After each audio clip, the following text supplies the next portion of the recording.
everyone, and welcome back to another episode of Everything EastEnders. So I know it's been a while since I last posted, since I've been posting, and there's a big reason for that. I got married! Yeah, that's why I've been a bit busy, a bit preoccupied, as you can imagine. But I'm back with a whole load of videos and content that's going to be coming soon. So please keep your eyes peeled, including sketches, discussions, reactions, etc. We've got the big Christmas reaction coming up. I'll be doing a live reaction then as well. But today's video, there have been so many topics that I've wanted to make a video about, and you're probably sick of me saying I'm going to make a video about. So this video, I'm just going to generally talk about what's been annoying me about EastEnders recently.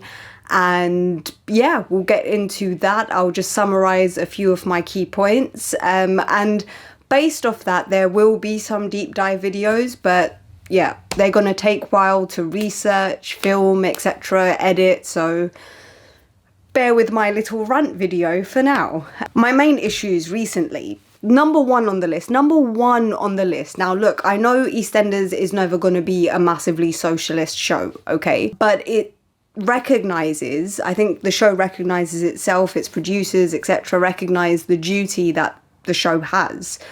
And I found it incredible that during the riots that happened recently, that EastEnders chose not to acknowledge it at all, not even put the record straight. If you weren't aware, in the UK, riots happened recently because misinformation was being spread online. Some murders that had happened had been committed by a Muslim refugee. And that turned out to be completely false. It was a British-born person. It doesn't matter who did it. It was an evil act. And subsequently, there were riots targeting people of colour, specifically targeting refugee centres.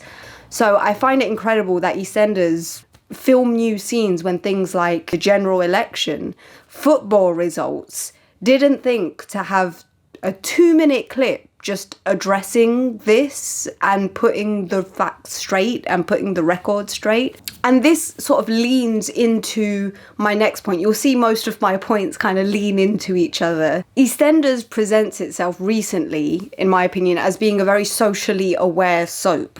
And a key example of this is how Sharon shouted at Dean's defence lawyer to not shame her over her many marriages, etc., and all of that kind of things, which is absolutely a fair point. But let's be real, the show recently has not treated its women characters very well. For example, one thing that has been really annoying me is the torture that they have been putting Linda through since 2019, I would say. For most of her time on the show, they've really put her through it. But recently especially, it's not pleasant to watch. I know obviously there is an element of social realism that the soap has to adhere to, but I don't think it's doing it for that reason. The numerous infidelity storylines, which often paint the woman character involved in the worst light.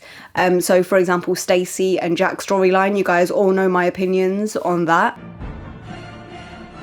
And we've got to remember that even though EastEnders portrays itself, has established itself as a soap that centres around matriarchal families, it still leans into and plays into sexist and racist tropes.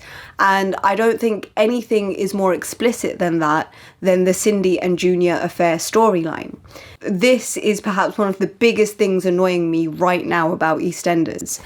Cindy, the actress Michelle Collins, who plays Cindy, has said herself that she doesn't understand Cindy's reasoning and her motivations right now. I think this whole affair, it's obviously being done as a parallel to the David-Cindy affair that happened between 95 and 96, but had repercussions way up until 98, 99. We could go even further than that. They've brought Cindy back to show how much worse she's got. They've basically made Cindy an embodiment of all the bad things incels say about women, in my opinion, right?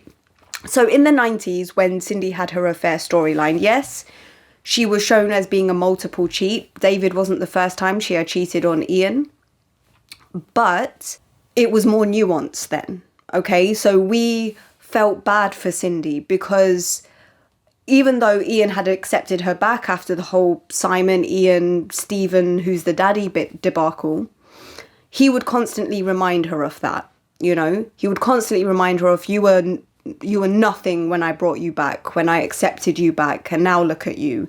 Constantly telling her that she had to be grateful for even being in his life.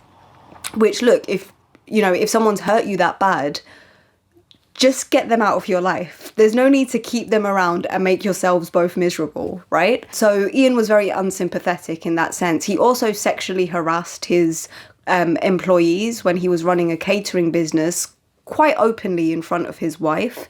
When she found out she was pregnant with the twins, Peter and Lucy, he questioned the paternity. And he was very unsympathetic towards her struggles having to deal with twin infants and a child under 5, Stephen. You know, it was very nuanced. And then when Cindy did try to leave Ian, he strong-armed her back by threatening stuff to do with the kids and fraud, that was it. Having her signature on some papers or something and having her sent to jail over that. So he basically blackmailed her back into being with him. And when she, what prompted her to want to kill him was the fact that he was controlling her every move. Again, he was having her back, but they were both miserable because he didn't trust her. He wouldn't let her go out. So you could definitely sympathise with Carol at the time that she was having her affair and that she tried to leave Ian and what led to her wanting to try to kill Ian. But this, I don't think it's good television. I don't think it's great. And the fact that she is still in love with her ex-husband and has embarked on this semi-incestuous relationship with her former stepson and pictures her ex-husband as she is intimate with her former stepson. I mean, it's so many levels of messed up and disgusting and unreal. The only thing I can think of is that they've done so many infidelity storylines this year that this was the only way they could think, oh, how can we make it more shocking, more explosive? And of course, it's going to be the Christmas, I think it's confirmed that it's going to be the Christmas storyline, this coming out.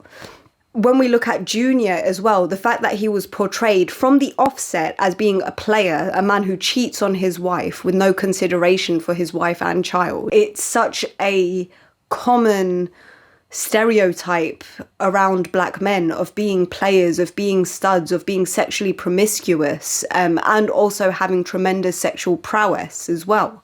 And that was very much embodied in the first time Cindy and Junior hooked up together. And on a side note, why do we constantly have black women characters that are being cheated on by their husbands?